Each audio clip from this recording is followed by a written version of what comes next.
Bakit ang naaalala ng mga tao sa mga ginagawa mo ay yung mali?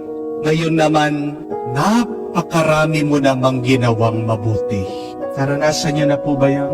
Sa dami-dami ng ginawa mong mabuti, yung isang maliit na pagkakamali, yun yung hindi nila makalimutan. Yun yung tumatatak sa kanilang isip at yun yung paulit-ulit nilang pinag-uusapan tungkol sa iyo.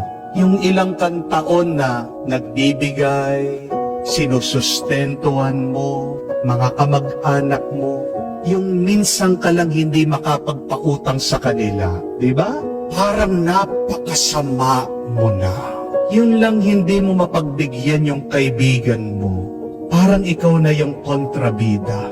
Yung bang ilang taon ka na kumakayod, nagtatrabaho para sa isang kumpanya, magkamali ka lang ng konti, agad ka ng sinisisante, agad ka ng pinapagalitan ng boss mo. Pero yung mga overtime mo, hindi man binabayaran. Yung napakaraming taon na minahal mo yung asawa mo, kahit na sinisigawan ka niya, tahimik ka lang, pero dumarating din ang panahon ng kahinaan, nagkamali ka, nagpasori ka, pero bakit hindi ka niya mapatawad hanggang mamatay na daw siya?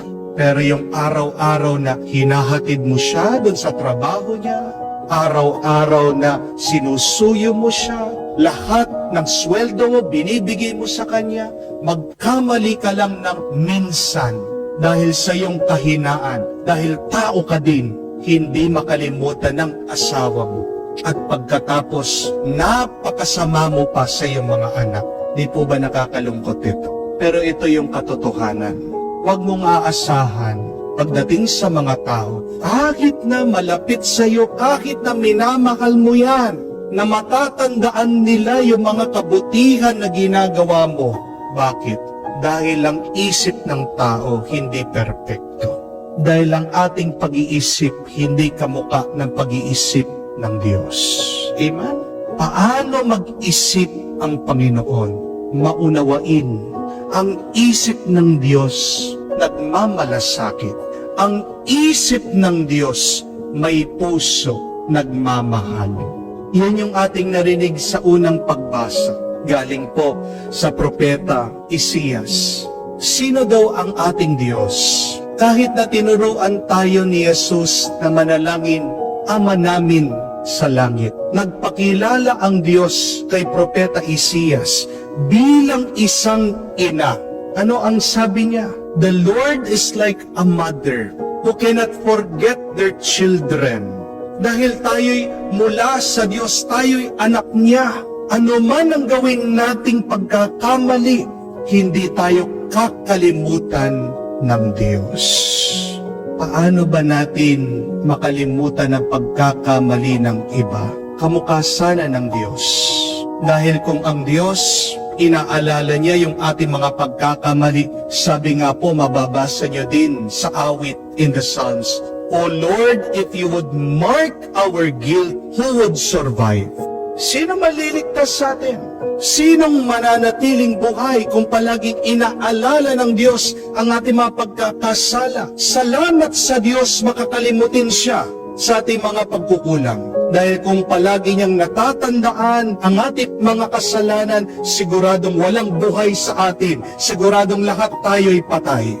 But the mere fact that we are alive, breathing and thriving, we thank the Lord for His forgetfulness. And we thank God for remembering us always. Sana, kung naniniwala ka sa Diyos, kung isip mo din, kamukha ng Diyos. Kung ang Diyos marunong makalimutan ang nakalipas, sana ikaw din, lumimot ka sa masamang nakalipas. If you cannot forget the painful past, treat this hurtful past as a lesson. Do not rehearse the pain, but learn from the past.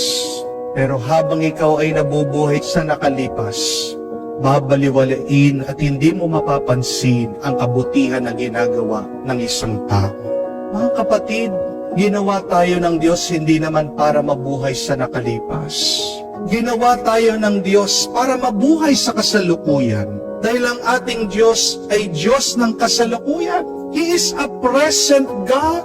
Yan ang pinakilala niya kay Moises. I am who am. Pagkatapos ikaw, walang tigil na, nandun ka pa rin sa nakalipas. Let us remember that no matter how much you think of the past, you will never change it. Amen? Anong mababago natin? Yung ating kasalukuyan at yung ating hinaharap. Bakit tayo minamahal ng Diyos? Mahal tayo ng Diyos hindi dahil sa kung ano yung nagawa natin sa nakalipas. Mahal tayo ng Diyos dahil alam ng Diyos meron tayong magandang kinabukasan. Di ba ganyan ang pagmamahal ng mga magulang? Kayong mga magulang, kaya niyong kalimutan anuman ang pagkakamali o kasalanan ng inyong mga anak dahil naniniwala pa rin kayo habang merong bukas. Kaya pa rin magbago at maging mabuti ng inyong mga anak, ng inyong mga minamahal. Mga kapatid, naway yung mga mas maraming ginagawang kabutihan ng tao, matabunan yung masama na kanyang nagawa. Umasa tayo. Let us continue to hope for people. Let us continue to hope in the Lord. Ano ang pag-asa? Ay naniniwala ka sa Diyos na may gagawin siyang mabuti. Gusto mong agad na maging masaya, maging payapa ka, naway matutunan natin ang sining ng paglimot sa pagkakasala sa iba. At naway matuto tayo kamukha ng Diyos. Alalahanin natin ang ating mga minamahal. Let us enjoy the present. Dahil kung meron mang isang bagay na lumilipas at napakayaman at napakasayang, kung hindi ang ating oras ngayon. Hope for the best, but forgive the past.